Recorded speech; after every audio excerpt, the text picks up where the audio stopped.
रायबरेली में चुनाव संपन्न होने के बाद ईवीएम की रखवाली में सपाइयों ने स्ट्रांग रूम के बाहर डेरा जमा लिया है।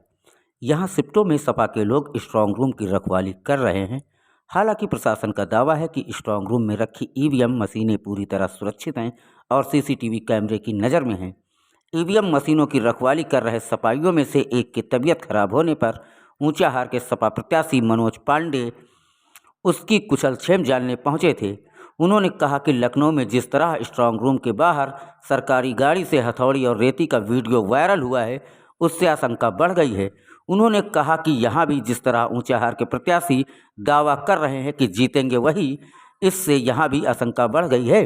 मनोज पांडे ने कहा कि जीते हारे कोई भी, लेकिन छेड़छाड़ न हो, इसके लिए दिन रात यहाँ पहरा बैठाया गया है।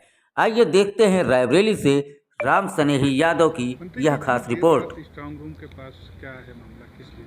देखिए, मैं कैंडिडेट हूँ 183 ऊंचाहार से समाजवादी पार्टी का, और चूँकि हमारे यहाँ पर दो कार्यकर्ताओं को एक जो निश्चित दूरी है आचार संहिता की और स्ट्रांग रूम के बीच में, उसमें बैठे हुए हैं। उनमें से एक का स्वास्थ्य खराब था, उसको देखने आए थे और देखने भी आए थे कि सब कुछ ठीक ठाक है कि नहीं।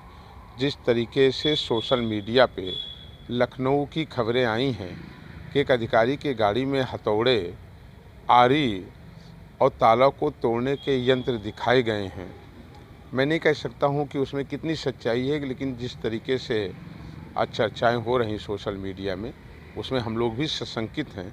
और जिस तरीके से वोटिंग के दिन तक व्यवहार हुआ है, जिस तरीके से भारतीय जनता पार्टी का प्रत्याशी जो सरेआम घूम घूम करके कह रहा है कि मैं वोट बढ़वा दूंगा, वोट बदलवा दूंगा, और मैं वोट के बिना नहीं अपनी ताकत और सत्ता से जीत करके जाऊंगा, तो हम लोग भी ये चाहते हैं कि जो लोकतंत्र में हम लोगों को अधिकार है और जनता ने जो वोट जिसको दिए हैं निष्पक्ष रूप से वो वही रहें और उनकी गिनती हो जाए। यहाँ पर जो सुरक्षा की व्यवस्था है उसको लेकर किस तरीके का? नहीं, यहाँ पर इनर में पैरामिलिट्री के लोग भी लगे हुए हैं और बाहर पुलिस के लोग भी लगे हुए हैं, और हम लोग भी जो है इस पर पूरी तरीके से निगरानी रखे हुए हैं, इसलिए कि जो चुनाव में हम लोगों को देखने को मिला है मतदान के समय, तो उसमें निश्चित रूप से सत्ता पक्ष का जिस तरीके से पक्ष लिया गया और सत्ता का जिस तरीके से यहाँ पर ऊंचाहार के प्रत्याशी अमरपाल मौर्य ने सरकार का दुरुपयोग किया है, सरेआम पैसे बांटे हैं, और तमाम वहाँ के स्थानीय पुलिस के अधिकारियों से कहने के बाद भी उनके संरक्षण में पैसा बढ़ता रहा, तो हम लोगों को भी मन में संदेह है। हम लोग अभी भी यही मांग करते हैं कि जो भाजपा के प्रत्याशी कह रहे हैं उनके मंसूबे न पूरे हों। जो भारत चुनाव आचार संहिता की भावना है, जो लोकतंत्र की भावना है, जो भारत के संविधान की भावना है, निष्पक्ष गिनती हो और हम लोगों के वोट सुरक्षित रहें।